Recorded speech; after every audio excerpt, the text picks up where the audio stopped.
Well, welcome once again. This is the Doctor of Digital, the Doctor of Digital podcast.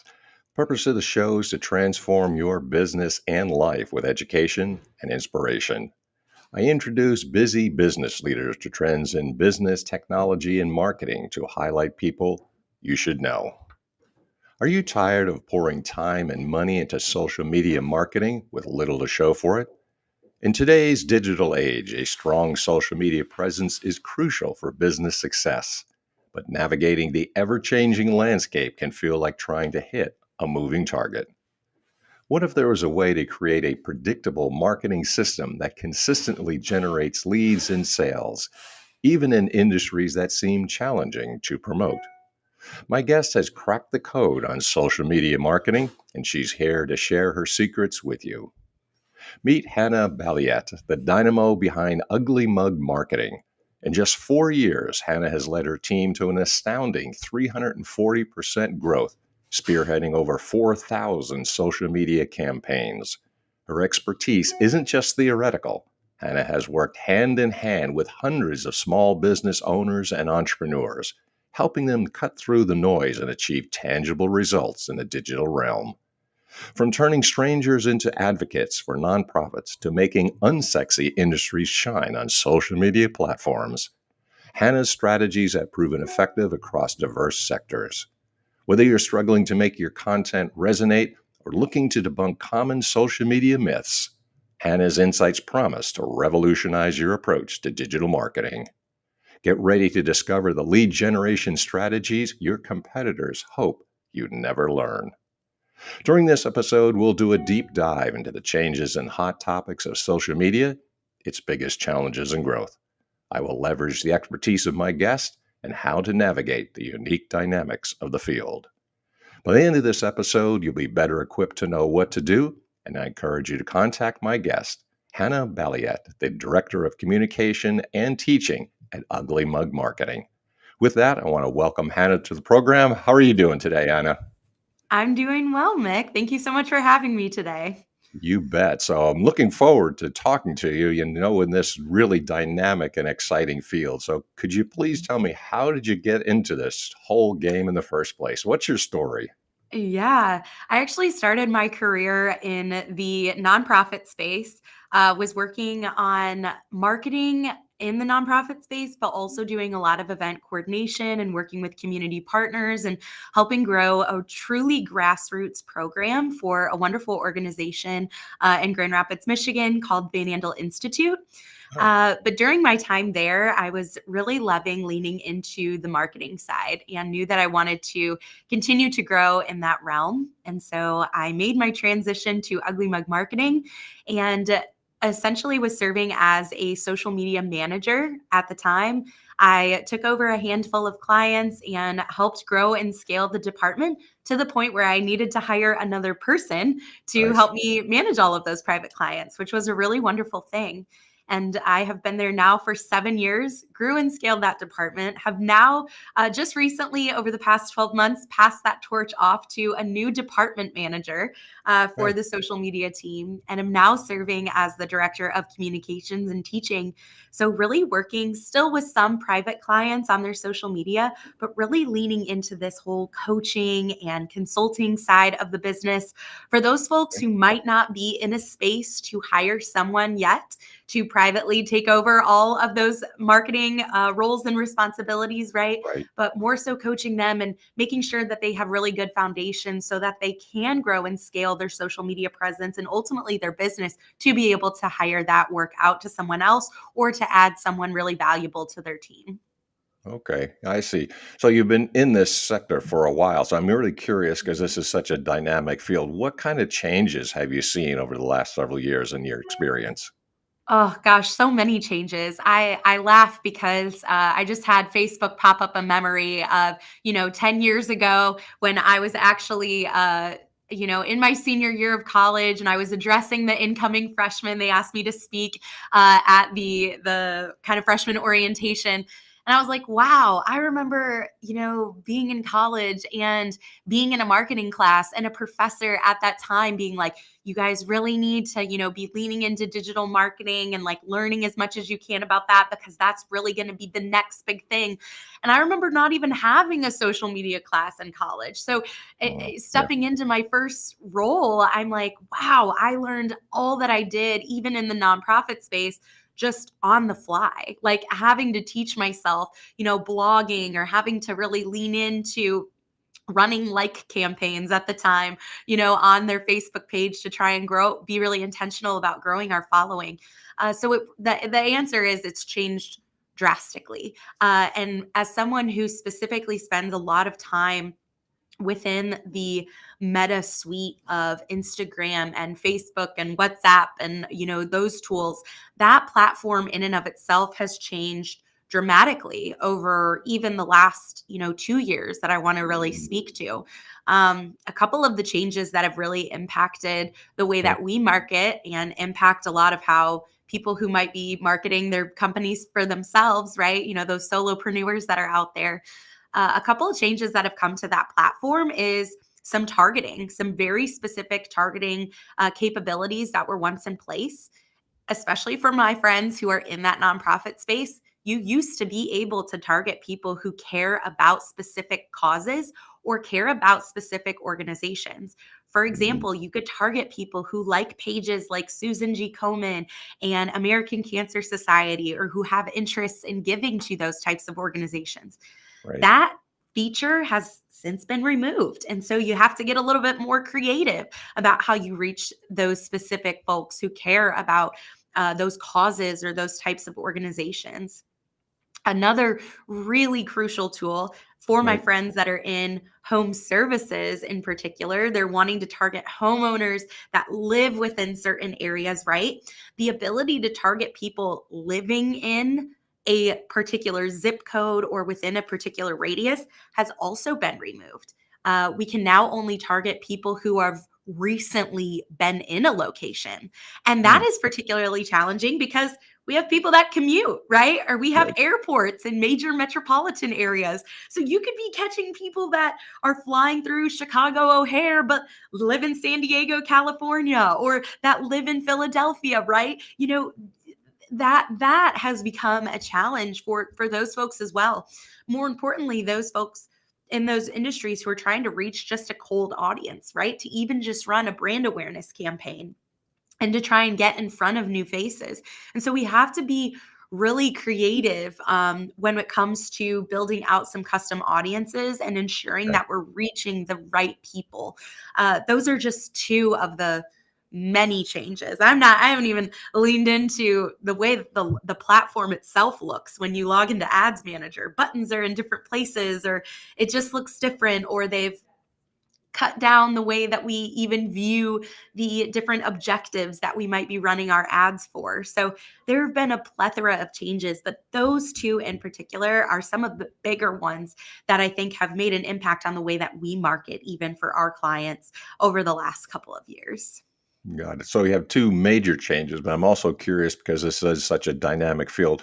What would you say, because this is controversial, there's people talking about it all the time, what are the hot topics in the area currently? Ooh, that's a great question. I think this is on two extremes, right? I think one is TikTok. The evolution of it as a platform, ultimately from the early days of COVID, so 2019, 2020, and the evolution of that platform till now, I feel like is a very hot topic. But it's also a hot topic around privacy Mm. rights, and should it be allowed in the United States or not? I feel like there's been so much talk around that in and of itself. So I think that's one hot topic just in the marketing and digital marketing atmosphere today. But I think just privacy as a whole, too, has kind of been another one. People's ability to get retargeting campaigns. Which has been another change on Meta platforms, but on all digital marketing platforms. The ability to tell if someone has come to your website or visited your page in the past. I would say those two are really at the forefront. Um, right now as potential controversial topics and things that people are talking about. Are people more concerned about privacy, less concerned? Because that is sometimes that's an issue for some, and then for others, they don't seem to care. Yeah. Gosh, I really believe it's so 50-50, right? And it's hard as a marketer because you want to respect the privacy of the user, right? But at the same time, that data can be really valuable in targeting the right people and really niching down to ensure that you're reaching the right audience. So I can certainly see both sides of the argument. Me as a user, I think when I get a pop up of, these cookies are on this page, can we track or whatever, ultimately, like, I personally don't care. But I also am on that marketing side of things where I'm like, if that's going to help me get more targeted ads or help me see more of what I want to see when I'm on platforms like Pinterest, or once I've gone to a website and then I'm coming back to Facebook or Instagram or TikTok or places like that. I ultimately don't really care, but I know there are people out there who deeply care about that and are concerned about their privacy and receiving ads after they've been, on a certain website. They don't really want to be tracked in that way. So, yeah. Have you found that age related, that is, sometimes older people are more concerned about privacy because they haven't been around the digital age? Younger people are more open or don't care? I certainly believe that is a factor. Um, yes, I do believe that to be true. And I think that if you look back over time, even not considering privacy in light of social media in particular, I think that that's always been, typically the older demographic or range has been concerned about their password getting leaked, or credit card information, things of that nature. So I would definitely kind of overlay that in this digital marketing space and say that yes, that is likely true. I was just curious then, if there's no such thing as the average client or potential business that you're dealing with, but are there things that you generally would recommend given the hot topics and the change that have been taking place? Like, what should a business owner, president, CEO, small business start to think about currently? Yes.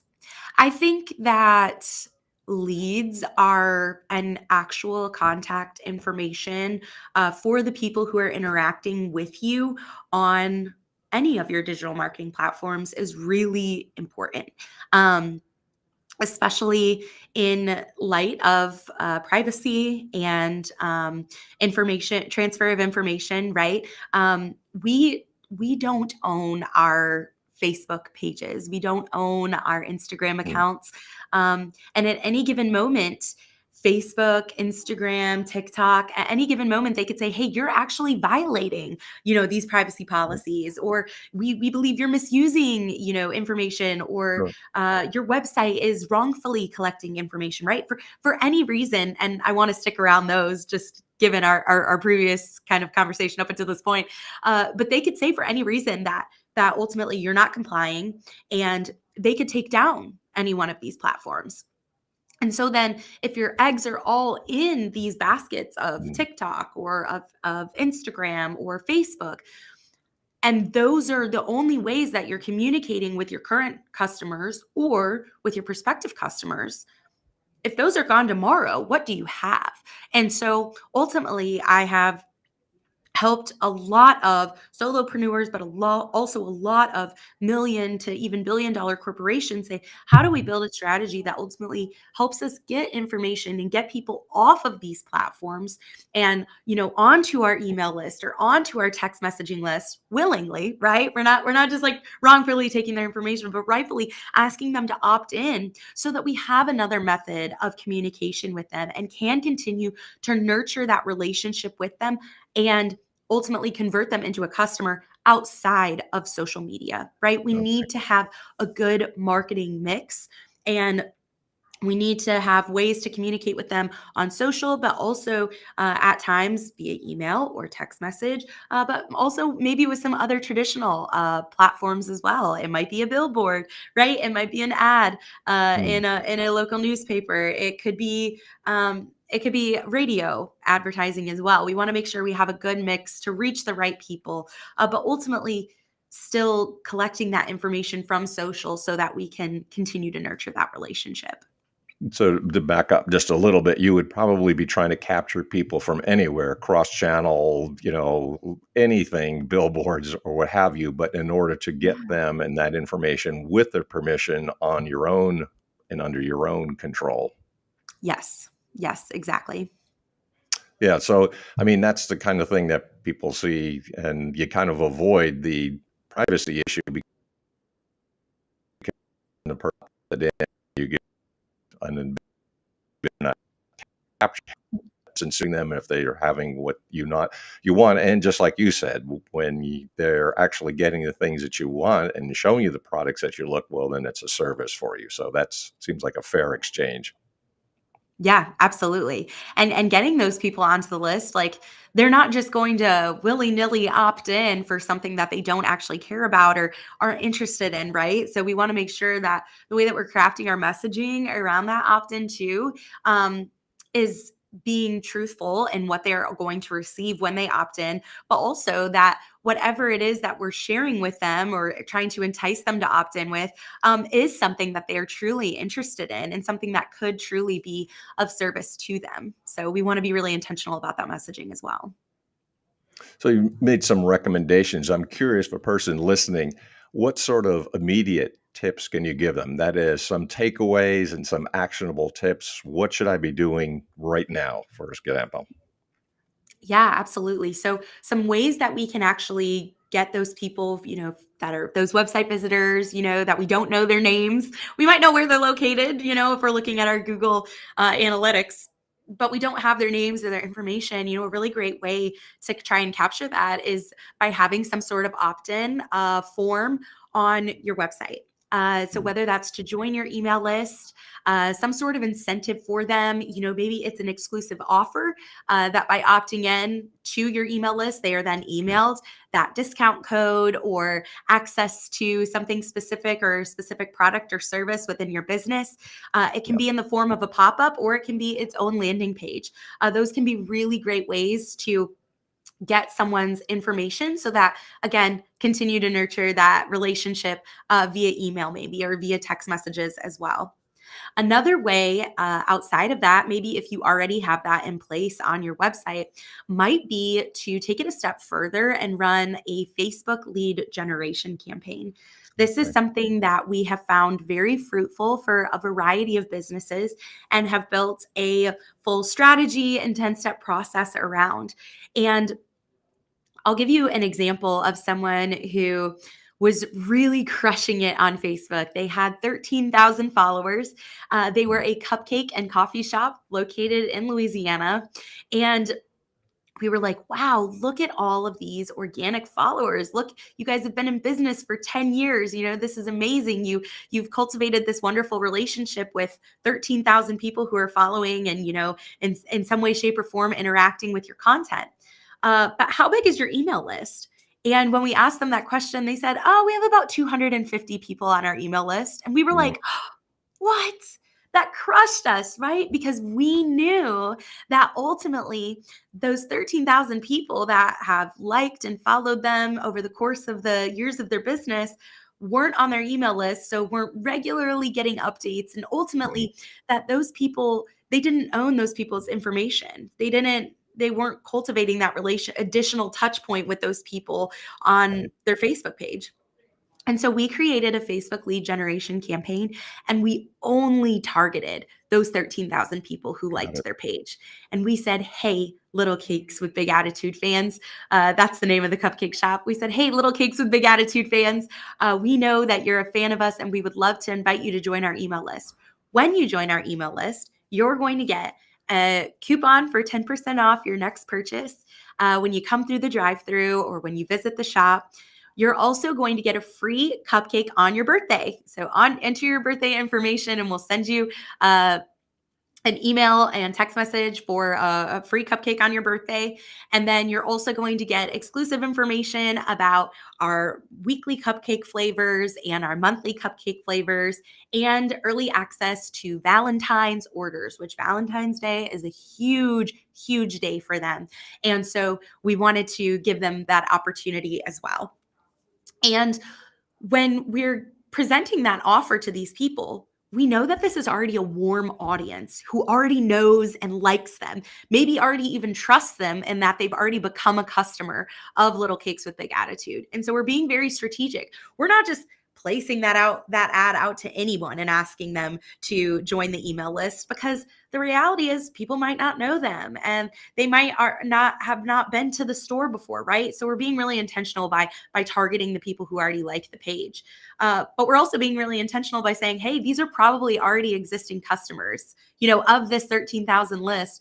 Let's go ahead and assume that at least 30% of these people have already been in the shop one or more times, right? And so we wanted to get those folks onto the email list. And ultimately, that helped us grow their email list to multi thousands, right? And this ad in particular, this lead generation campaign, is something that we can run evergreen. It's an evergreen offer. It doesn't die, right? So as we have additional funds to be able to run this as an ad on Facebook and on Instagram, we can keep it going on and off. We could keep it all year long and put a couple $100 behind it every month as we see fit. It doesn't matter, right? We can do it as we see fit. And ultimately, it helps them, again, grow that email list, own that customer information. They now have that data. They have first and last names. They have email addresses. They have phone numbers. They have birthdays, right? That they're all capturing. And then they can kind of study a little bit more behind that data and say, hey, is there a trend? Is our audience typically male or female? Or are they typically more interested in this product release over this one? What typically has a better open rate, right? We can start really diving into that data so that we can provide more niche or more specific content to the people who actually want to open. And we can kind of segment down even from there.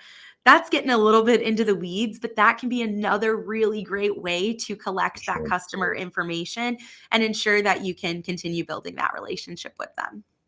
Well, you're giving some great actionable tips, which is like, okay, you should take some action. So now I'm curious if a person's listening, how do they get a hold of you? How do they reach you? What's your contact information? Yeah, absolutely. So you can connect with me personally on LinkedIn. You can find me on LinkedIn at Hannah Balliet, but you can connect with me through Ugly Mug Marketing too. So find Ugly Mug Marketing on LinkedIn, on our website, uglymugmarketing.com. You can also find us on YouTube, Instagram, and Facebook as well. Awesome.